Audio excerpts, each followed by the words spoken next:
Hello everyone, good day. I am Dominic Pison from BEd 2B and today we will discuss the Module 6.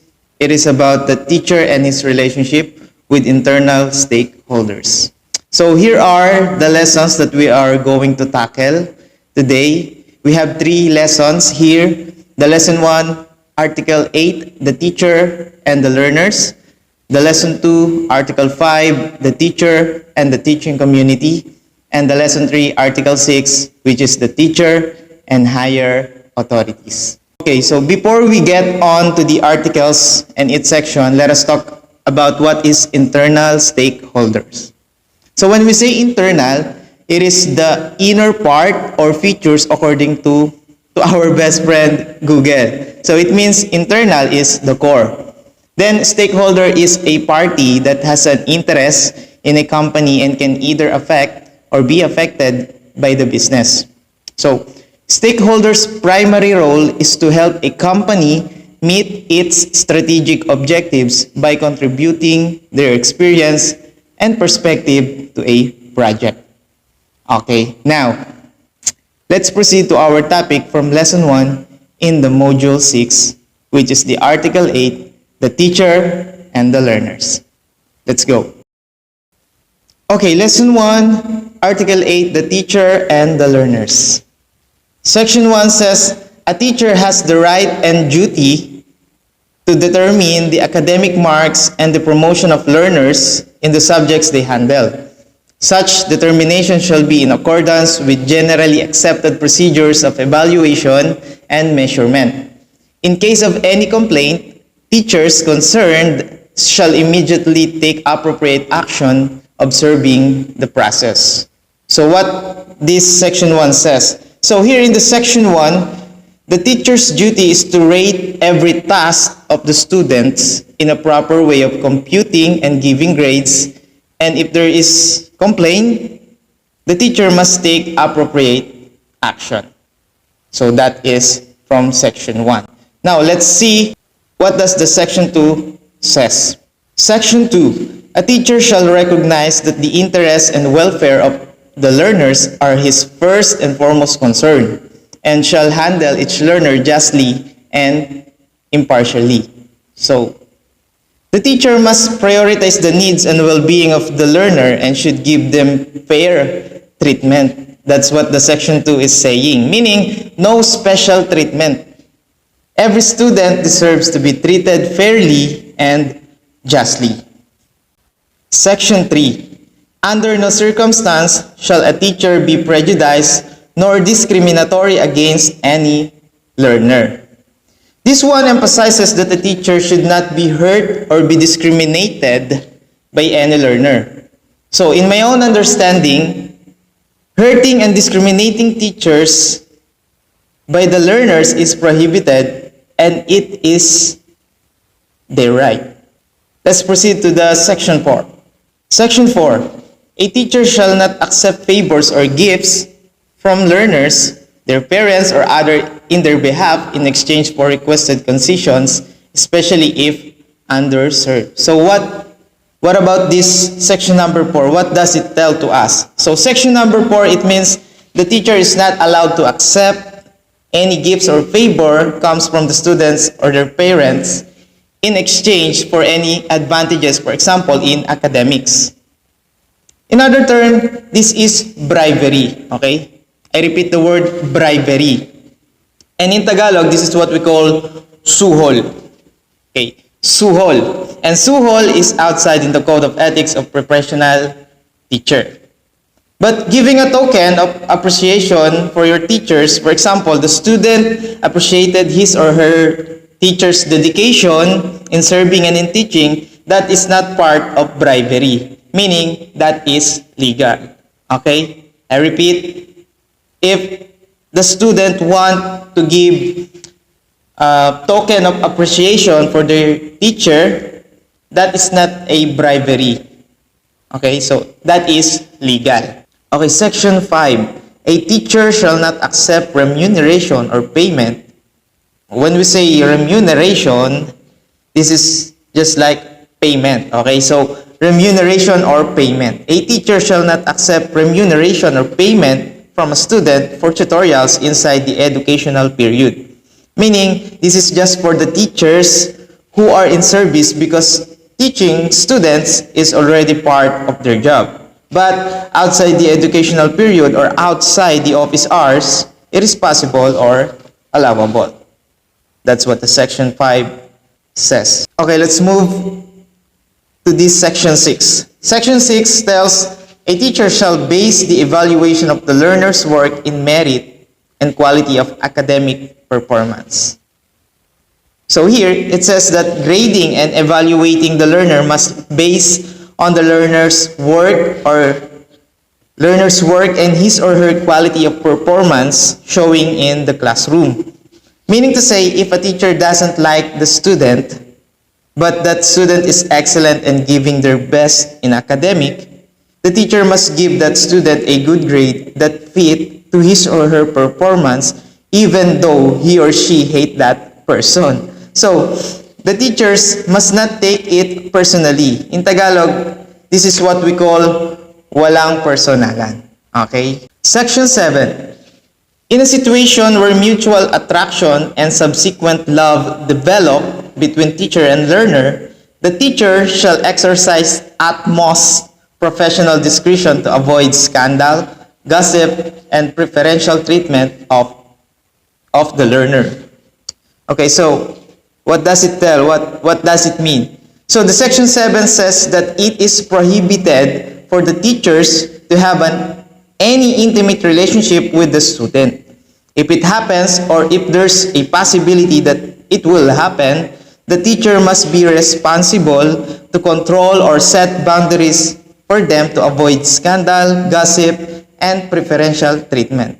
Okay, so preferential treatment is like you are giving the person you prefer an advantage over anyone else. Section 8. A teacher shall not inflict corporal punishment on offending learners nor make deductions from their scholastic ratings as a punishment for acts which are clearly not manifestations of poor scholarship. Yes. So corporal punishment or physical punishment is not allowed based in the section 8. Corporal punishment or what we call physical punishment is not allowed to do by the teacher, such as hitting, slapping, choking, ear pulling, and many more. And also, teachers are not allowed to reciprocate or counterattack by grades. Yes, the teachers are not allowed to reciprocate or to counterattack the student by grades. Section 9. A teacher shall ensure that conditions contributive to the maximum development of learners are adequate and shall extend needed assistance in preventing or solving learners' problems and difficulties. So here in the last section, it tells that a teacher must ensure that the student learns and give an additional help if needed. So, teacher support is needed. Before we end this article or this lesson 1, let's make a recap or the key terms to remember. So I made here from the section 1, it tells about the right and duty of the teachers.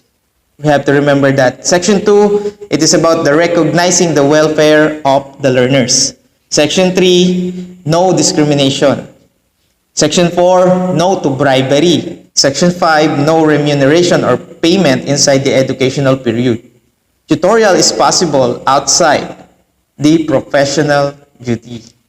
Section 6, all evaluation of the learners must came from his or her academic performance. Section 7, no mutual attraction or subsequent love between the teacher and the learner inside the campus.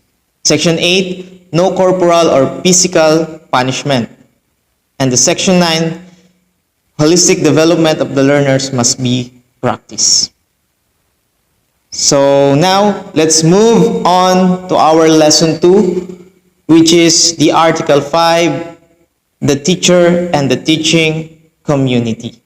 So the section 1 from the Article 5, teachers shall at all times be imbued with the spirit of professional loyalty, mutual confidence, and faith in one another, self-sacrifice for the common good, and full cooperation with colleagues. When the best interest of the learners, the school, or the profession is at stake in any controversy, teachers shall support one another. Okay, what does it mean? So, in this section, section 1 from Article 5, it states that the teachers should trust his colleagues and work with them together to protect the integrity of the school community, integrity of the students, and their own professional integrity.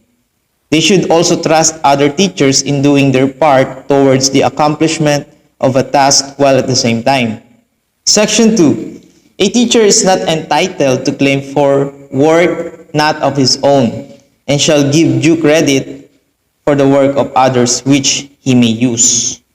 It tells us to remember not to claim honors for things which is not ours.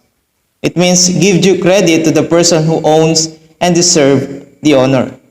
As simple as that. Now let's proceed to the section 3. Section 3. Before leaving his position, a teacher shall organize and leave to his successor such records and other data as are necessary to carry on the work. So the section 3 says, in case you would like to transfer to another school or another work, remember to submit your records to your successor or to the person who will replace you, and orient him or her and turn over all the necessary documents which he or she will need. Okay?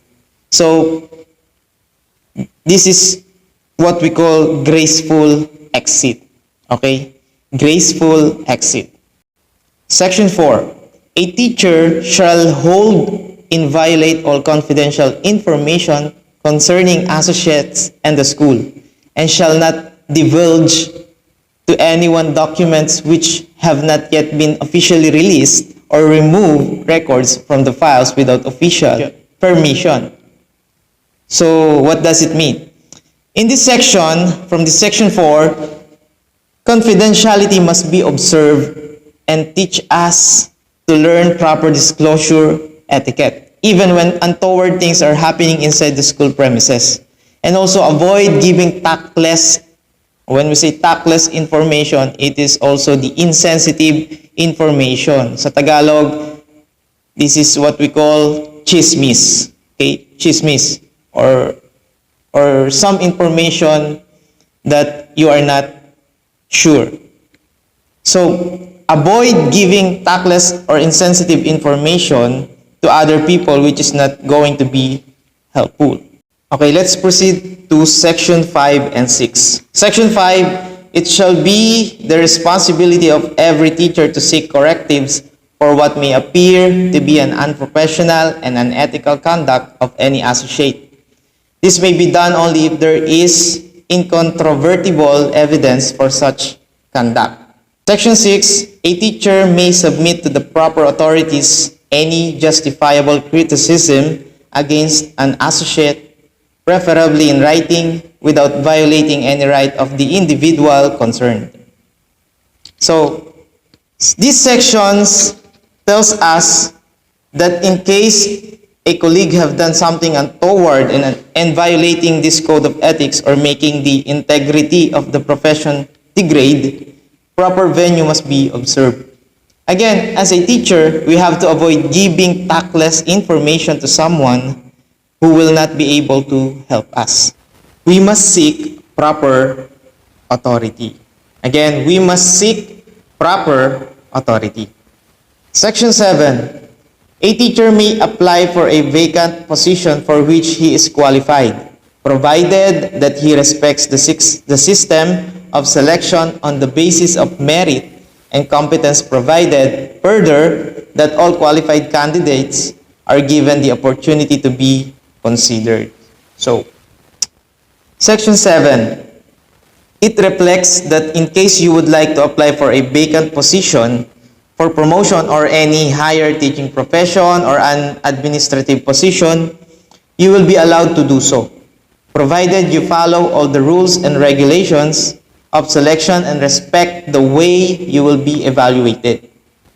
Self-evaluation is also needed, meaning apply only when you think you are qualified. Okay, so that's all for the lesson 2. And again, I made here a recap or key terms to remember in this lesson 2, Article 5, the teacher and the teaching community. So section 1, it tells about trust your colleagues. Section 2, don't take what is not yours. Section 3, graceful exit. Remember that key term. Section 4, observe confidentiality. Section 5 and 6, avoid tactless information and seek proper authority. And section 7, apply when you think you are qualified. Let's now go to the lesson 3, which is the Article 6, the teacher and higher authorities. Before we start to discuss the sections of this Article 6, let us recognize first who are the higher authorities mentioned in this teaching profession.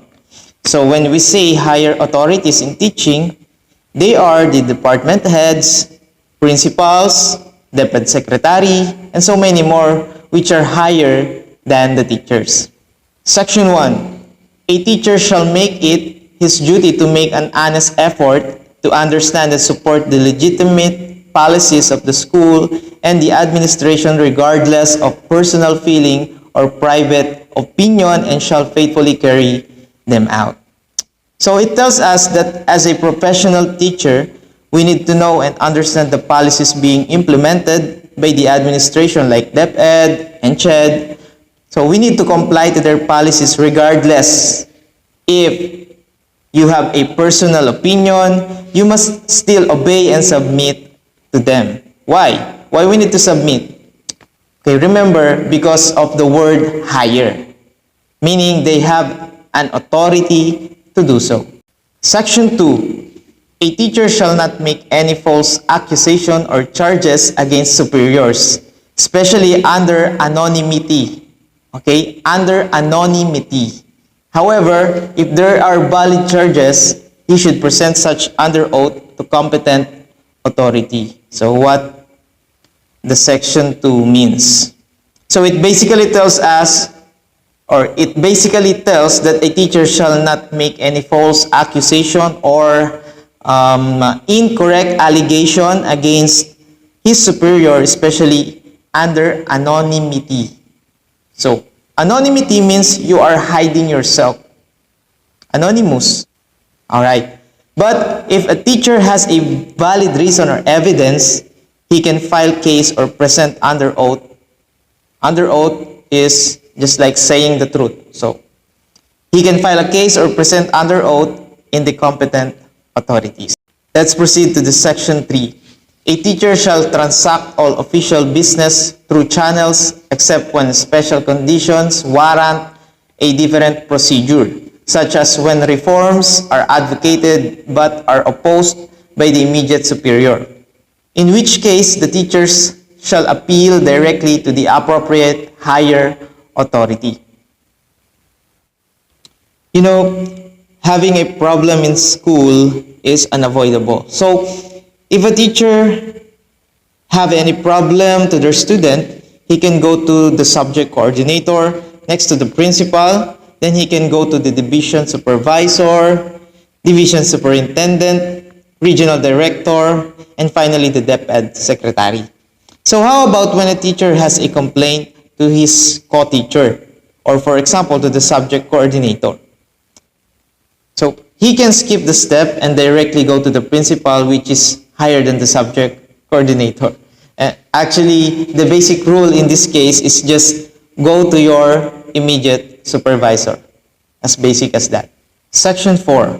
A teacher, individually or as part of a group, has a right to seek redress against injustice and discrimination, and, to the extent possible, shall raise his grievances within democratic processes.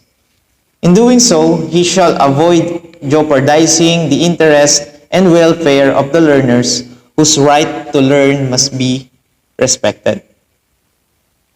Yeah. As a teacher, we have the right to redress something to the administration. For example, we see that the student doesn't learn, so we can suggest, we can redress, or we can share our opinions. We can redress injustice to the administration and raise our grievances, but in a democratic way. By the way, grievances means complain, just like that. So in that way, jeopardizing or compromising the interest and welfare of the learners will be avoidable. We can avoid to compromise the interest and the welfare of our learners if we do so. Section 5. A teacher has a right to invoke the principle that appointments, promotions, and transfers of teachers are made only on the basis of merit and need in the interest of the service. Again, a teacher has a right to invoke the principle that appointments, promotions, and transfers of teachers are made only on the basis of merit and need in the interest of the service. So what does it mean? This section simply says that we have the right as a teacher to request if we want to be appointed or transferred in an area, but only on the basis of merit or for service interest only, which means the higher authority will approve your request if and only if your reason is related for your work or service. Okay, here are now in the section 6 from the article 6. This is the last section, I think. Yes, the last section. Section 6. A teacher who accepts a position assumes a contractual obligation to live up to his contract, assuming full knowledge of the employment terms and condition. So, being a teacher, we must be 100% sure that we fully understand and accept any obligations included in our contract, especially the terms and conditions. So, you have no right to complain if you encounter such as any kinds of problem in your work because in the first place, you accepted and signed the contract. I made here a recap that I think will help us to remember. So, this is only a key terms also. From the section 1, it's about submission to higher authorities. Section 2, no to false accusation. Section 3, go to your immediate superior. Section 4, we have the right to redress or share our opinion to the higher authorities. Section 5, the right to request. And Section 6, understand obligations, terms, and conditions. Okay, so that would be all for today's discussions. I hope you find this video informative and I hope you learned something from our discussion today. So that's all, and I hope you are in good condition right now and hoping that these 3 lessons from Module 6 help us a lot. God bless everyone, and once again, this is Dominic Quezon from BEd 2B. Thank you so much for watching, and thank you so much for listening. God bless.